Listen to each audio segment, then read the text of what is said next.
À la une de l'actualité nationale, les résultats des législatives de dimanche 18 décembre en Côte d'Ivoire. Ces résultats ont été rendus publics hier mardi par la CEI. Information majeure, le RHDP obtient la majorité absolue. Dans le domaine du réseau électrique, la Côte d'Ivoire, la Banque mondiale et le Fonds cohésien signent des accords de prêt de 103 milliards de francs CFA.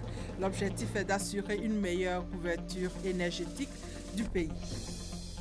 En République démocratique du Congo, la France et l'ONU s'inquiètent de la situation tendue sur place. Joseph Kabila a nommé un nouveau gouvernement alors que son mandat expirait lundi soir. Bonjour à tous. On commence directement par les images du palais présidentiel où il y a eu un conseil des ministres ce mercredi pour parler de la vie de la nation. Premier conseil présidé par le chef de l'État Alassane Ouattara, 24 heures après l'annonce des résultats des législatives par la CEI, la commission électorale indépendante. Et avec 167 sièges sur 255 possibles, soit plus de 2/3 des députés à l'Assemblée nationale, le RHDP, le Rassemblement des oufouettistes pour la démocratie en Côte d'Ivoire, est le grand vainqueur des législatives dans le pays. Le taux de participation était de 34,10%, annonce faite par la CEI. Ivoiriens, Ivoiriennes, chers frères et sœurs, le dimanche 18 décembre 2016, nous nous sommes rendus aux urnes pour choisir nos députés à l'Assemblée nationale. Comme chacun a pu le constater, ce scrutin s'est tenu dans un environnement globalement apaisé. Je voudrais saluer l'ensemble de nos compatriotes et les électeurs en particulier pour le remarquable esprit de civisme et de discipline dont ils ont fait preuve tout au long de cette journée électorale. À l'issue du dépouillement des votes dans les différents bureaux de vote et la compilation des résultats au sein de nos commissions électorales locales, nous avons débuté depuis hier lundi, soit dès le lendemain du vote, à la proclamation des résultats provisoires, circonscription électorale par circonscription électorale. Au terme de ces annonces, nous sommes en mesure de proclamer ce jour les résultats et les statistiques globaux du scrutin qui se présente comme suit. Nombre d'inscrits, 6 268 113. Nombre de votants, 2 173 364. Suffrages exprimés, 2 027 088. Taux de participation, 34,10%. Ont obtenu RHDP 167, soit 65,75% des sièges. UDPCI 6, soit 2,36% des sièges. UPCI 3, soit 1,18% des sièges. FPI 3, soit 1,18% des sièges. Indépendants 75, soit 29,53% des sièges. Nous avons donc 254 élus, dont 225 hommes et 29 femmes. Dans la circonscription électorale numéro 034, Bédi, Goazon, Kaadé, Nizao, commune et sous-préfecture de Guiglo, nous avons enregistré une égalité parfaite des suffrages exprimés pour les deux candidats arrivés en tête M. Guéhi, indépendant, et M. Sarr, RHDP. Pour cette circonscription électorale, et conformément aux dispositions du Code électoral, le scrutin sera repris pour départager les deux candidats afin de pourvoir le 255e siège de notre nouvelle Assemblée nationale.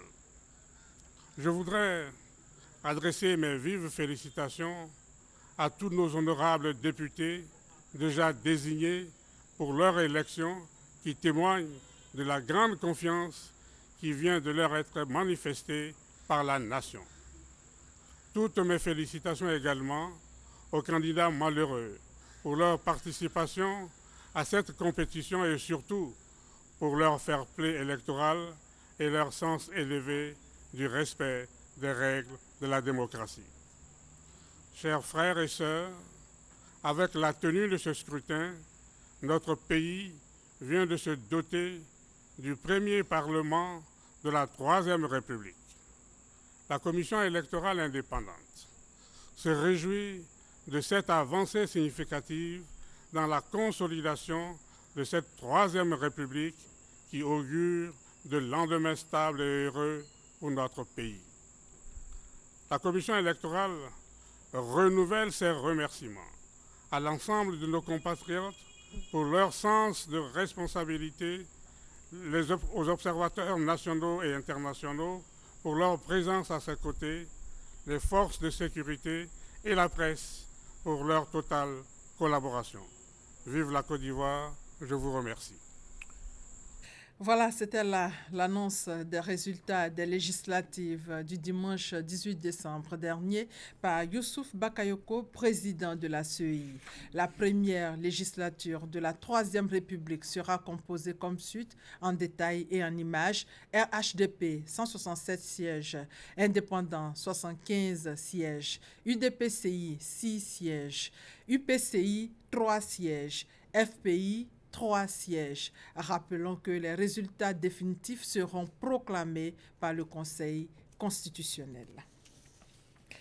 Pour ces élections, plusieurs observateurs déployés sur le terrain, le comité interparlementaire de l'Union économique et monétaire ouest-africaine n'a relevé aucun incident majeur, nous dit Grace Kando.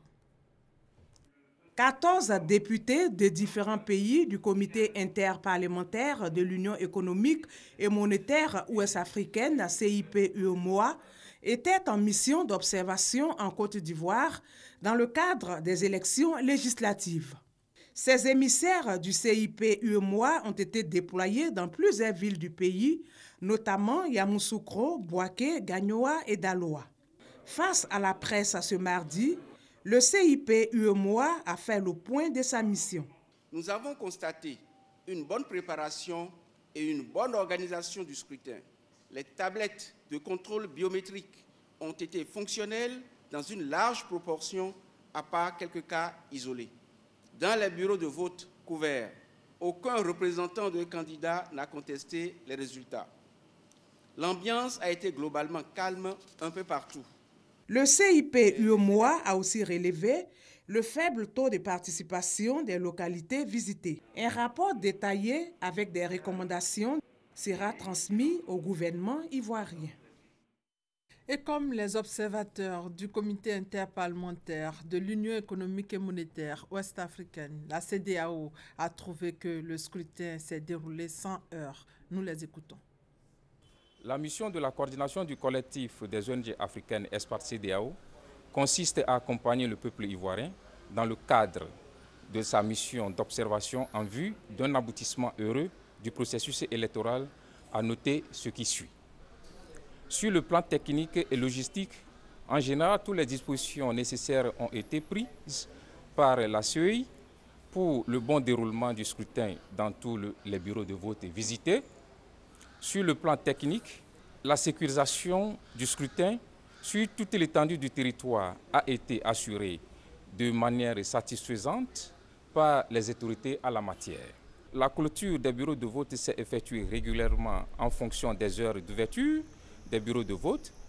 Et les dépouillements se sont déroulés de façon publique et transparente, bien souvent en présence des journalistes et des observateurs accrédités.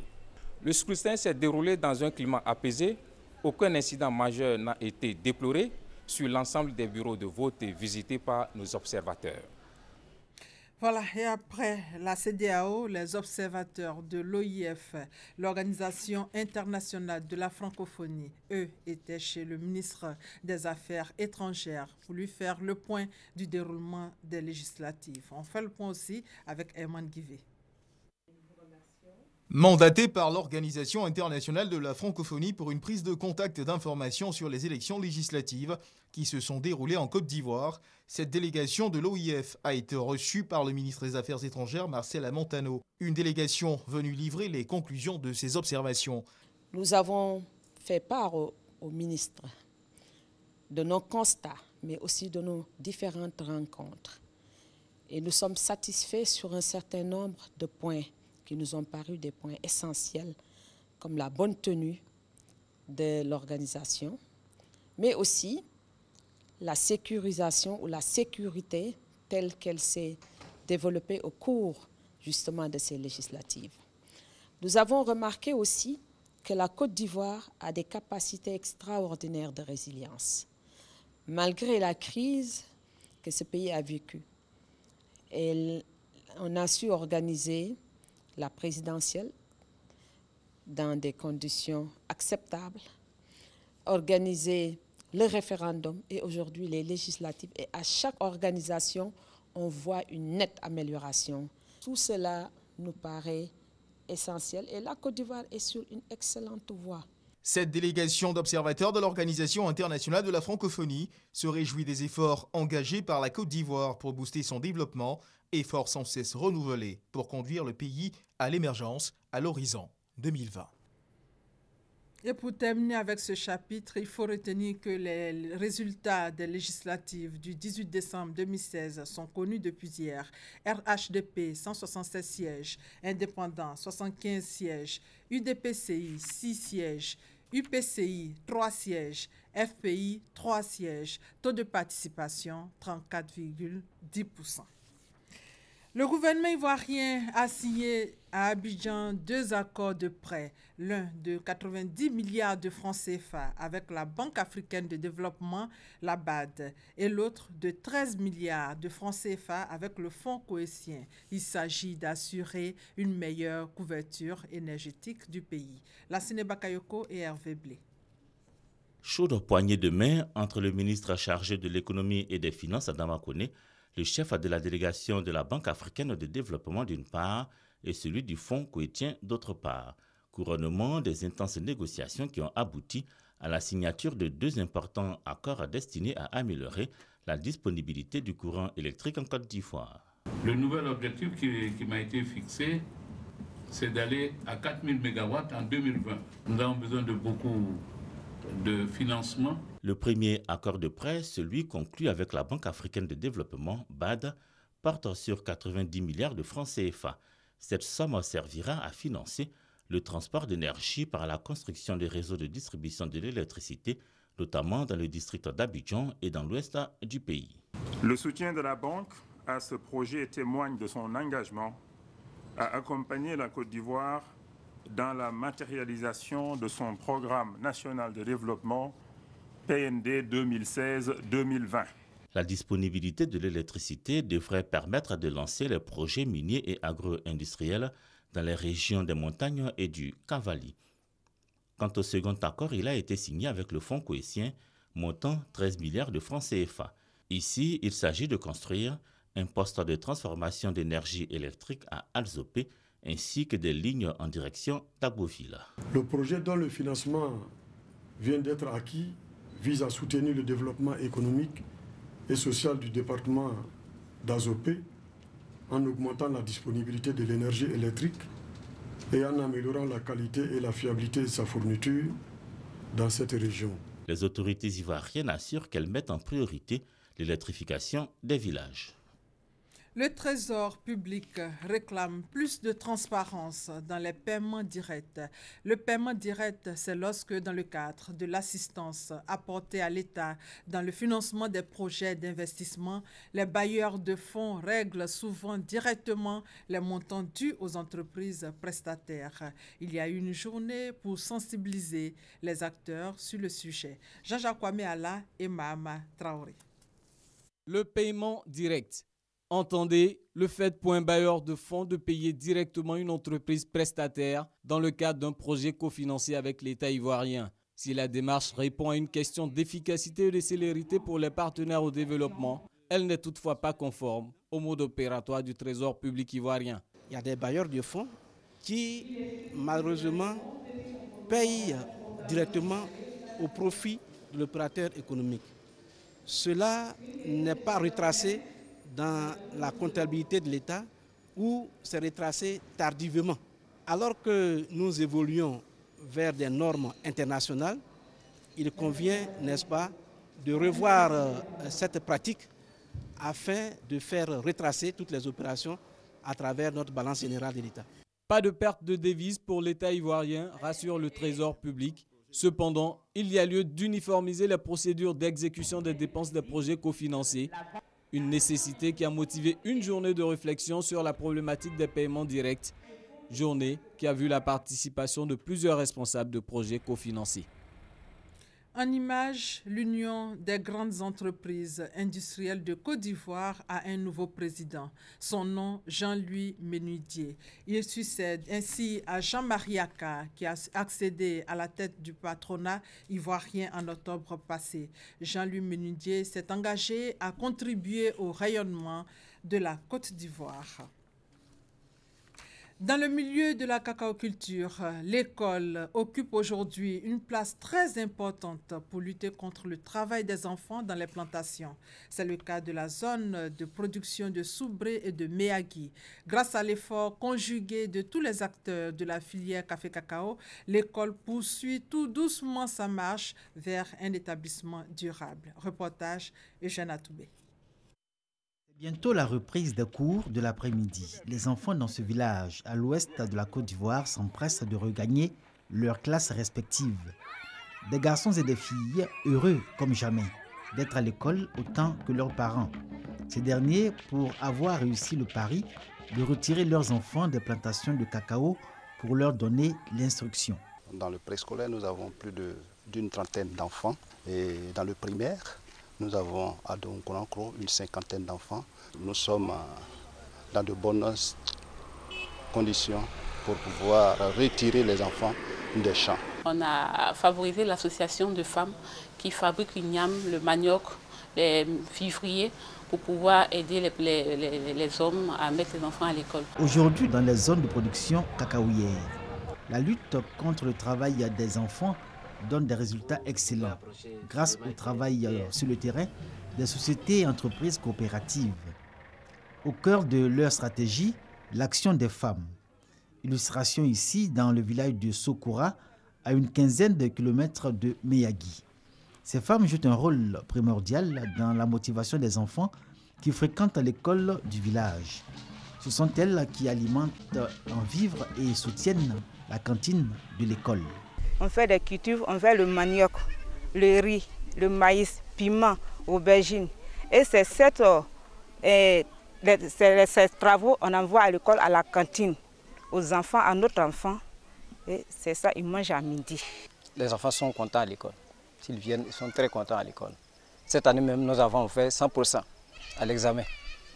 Nous disons aux autres parents qui sont encore réticents de laisser les enfants aller à l'école, que ce n'est pas forcément dans les champs de cacao que l'enfant se retrouve. L'enfant peut aller à l'école et puis devenir quelqu'un demain. Selon les statistiques de la Direction régionale de l'éducation nationale de Soubré, le taux de scolarisation dans le primaire va crescendo depuis le lancement de la campagne contre le travail des enfants dans la cacaoculture. De 2013 à 2014, un taux de 82,44%. 2014-2015, 84,15% et 2015-2016, 88,05%. Ces chiffres sont un point d'honneur pour les coopératives, mais surtout l'expression d'un effort collectif où les femmes ne sont pas en reste. Nous, on ne connaît rien. C'est pourquoi on a mis notre enfant à l'école. Il n'y a pas un enfant qui est bâtonné qu'il ne va pas à l'école. On a respecté ce que nos patrons nous ont dit. Franchement, les enfants ne travaillent plus dans les champs. Ils vont à l'école et tout se passe bien dans les champs. Moi-même, je travaille avec mon grand frère. C'est lui qui entretient mon champ. La coopérative a octroyé des kits scolaires. En plus de ces kits scolaires, a permis à ce que ceux qui n'avaient pas d'extrait puissent établir ces extraits à la charge de la coopérative. Si l'enjeu de la lutte contre le travail des enfants dans la cacaoculture reste sa durabilité, c'est une véritable promotion de l'école dans les zones de production de cacao qui filtre de l'engagement des coopératives à soutenir cette lutte. Que les enfants n'aillent plus au champ.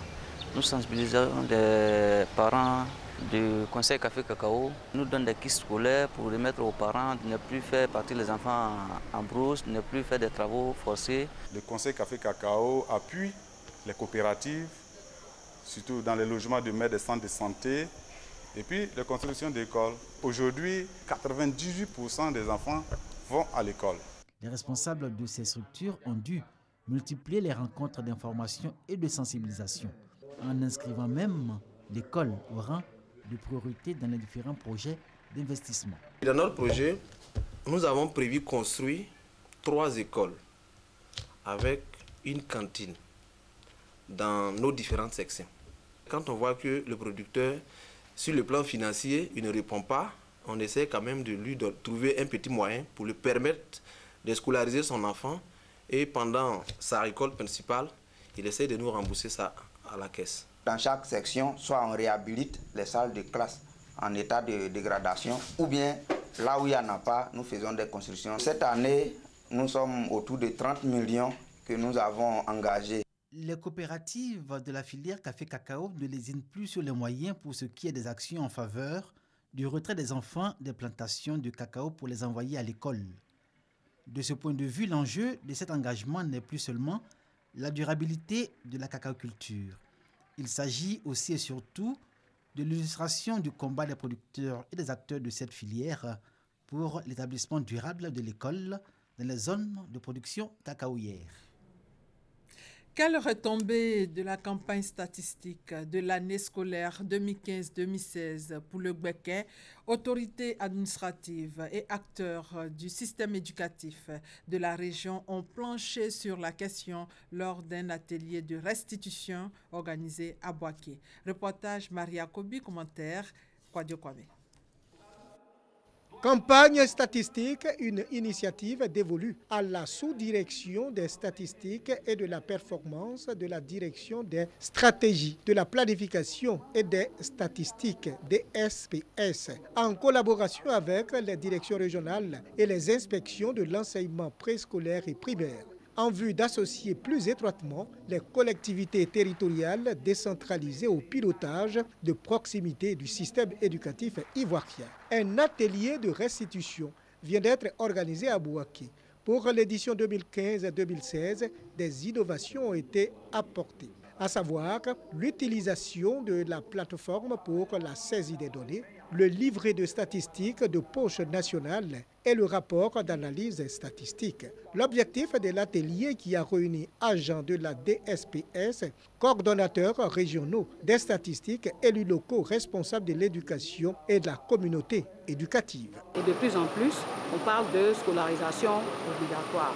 Nous pensons que ces données statistiques mises à la disposition de ces régions pourront permettre de faire un diagnostic beaucoup plus soutenu, n'est-ce pas, des obstacles à la scolarisation dans la région de Gbeke. La campagne statistique est une activité annuelle qui part de la collecte des données auprès des établissements préscolaires, primaires et secondaires à la diffusion, en passant par les traitements de base des données. Dans le domaine de la coopération, les toilettes de l'école primaire publique Cadio de Cocody à Toban réhabilitées. Une initiative de l'ambassade de la République fédérale d'Allemagne en Côte d'Ivoire. Au cours de cette année 2016, l'ambassade a financé des micro-projets à hauteur de plus de 80 millions de francs CFA. Reportage d'Evisoyo et Konate Moussa. C'est un cadeau de Noël avant l'heure à l'école primaire publique Cadio Nyanké de Cocody à Toban. Les toilettes de l'établissement ont été réhabilitées pour la grande joie des enseignants et des élèves. Coût du projet, 7 millions de francs CFA, une œuvre de l'ambassade de la République fédérale d'Allemagne en Côte d'Ivoire. Cette réhabilitation s'inscrit dans le cadre des micro-projets de l'ambassade d'Allemagne. C'est un programme qui vise à améliorer les conditions de vie des populations démunies en Côte d'Ivoire et à lutter contre la pauvreté. Des latrines propres pour contribuer à l'amélioration du cadre de vie et aussi des résultats scolaires. Merci d'avoir accepté de réhabiliter ces toilettes pour le bonheur de nos enfants. Je me sens heureux d'avoir ce beau cadeau pour mon école. L'ambassade de la République fédérale d'Allemagne en Côte d'Ivoire a cette année financé 7 micro-projets d'un montant de plus de 80 millions de francs CFA. On note la réhabilitation d'une pompe hydraulique à Taabou et d'une école à Yopougon. L'ONG Notre Grenier a présenté à Bondoukou les résultats de ses activités 2016. C'était dans le cadre de la mise en œuvre du projet Mécanisme de collecte et de documentation des cas de violation des droits de l'enfant. Il ressort que 1418 cas de violation des droits de l'enfant ont été enregistrés. Commentaire Honorine Aingouri. Il en ressort que 1418 cas de violation des droits de l'enfant ont été collectés à Bondoukou et dans sa zone périurbaine en 2016.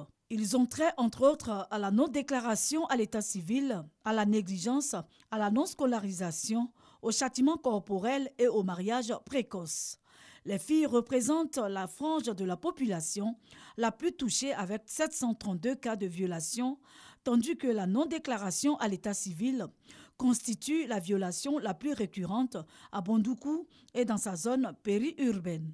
Le directeur exécutif de l'ONG Notre Grenier et coordonnateur du projet, Mamadou Traoré, a saisi l'occasion pour inviter les parents et les autorités locales à s'impliquer davantage dans la lutte contre ces violations des droits de l'enfant, notamment la non-déclaration à l'état civil. Les autorités locales ont félicité l'ONG pour le travail abattu. Elles ont réaffirmé leur volonté de tout mettre en œuvre pour freiner ces fléaux dans la région du Gontougo. Aujourd'hui, nous totalisons 1418 cas de violation des droits, ce qui est énorme pour nous. Et il serait souhaitable qu'ils déclarent les enfants à la naissance, car l'enfant, c'est l'avenir de demain. Le projet du mécanisme de collecte et de documentation des cas de violation des droits de l'enfant a été mis en œuvre depuis 2010 à Bondoukou et Bouna par l'ONG Notre Grenier avec l'appui financier de Save the Children International. Il vise également à faciliter et coordonner la collecte et la documentation des cas de violation des droits de l'enfant en vue de faire des plaidoyers pour sa protection. À Olienou, village de la commune de Boaké, les femmes ne fréquentent pas les centres de santé pour les consultations prénatales. Cela a des conséquences sur la santé de la femme et de l'enfant. Pour faire face à la situation, le Centre international de développement et de recherche a initié une opération dénommée Stratégie avancée. Reportage Hassan Khan, commentaire Kwadio Kwame. Olienou, village de la commune de Bouaké, les femmes enceintes se prêtent difficilement aux consultations médicales, surtout prénatales. Les femmes ne vont pas dans les centres de santé. Quand elles sont malades, elles restent à la maison. Elles préfèrent utiliser les médicaments par terre, traditionnels et par terre aussi, sans ordonnance. Les enfants aussi, pareil. Les femmes enceintes aussi, pareil. Chose qui n'est pas bon. Des actions sont donc menées pour sensibiliser et inviter les femmes de ce milieu à fréquenter davantage les centres de santé. Cela à travers la stratégie avancée, une opération qui vise à rapprocher les centres de santé des patients. Les femmes d'Olienou, après la première dose, on ne les revoit plus. Mais comment faire pour attraper ces femmes? Bon, on fait passer le message par l'AEC et il y a le griot aussi qui passe pour faire la sensibilisation. Bon, au début, c'était vraiment difficile pour que les femmes sortent parce que bon, elles étaient un peu bizarres pour elles que le centre se déplace. Une initiative du CIDR, Centre international de développement et de recherche, dans le cadre du projet politique communale d'amélioration de l'offre de services de santé primaire à Bouaké. Un projet à hauteur d'1 milliard de francs CFA cofinancé par l'Union européenne et la mairie de Bouaké. Hors de nos frontières, en République démocratique du Congo, Joseph Kabila a nommé un nouveau gouvernement qui appelle aujourd'hui au calme, alors que les discussions entre majorité et opposition sont toujours en cours sous l'égide de l'Église catholique. Joseph Kabila a nommé le nouveau gouvernement quelques minutes juste avant la fin théorique de son mandat lundi soir. La France et l'ONU s'inquiètent de la situation tendue dans le pays. Voilà, c'est la fin de ce 13h. Merci de votre fidélité.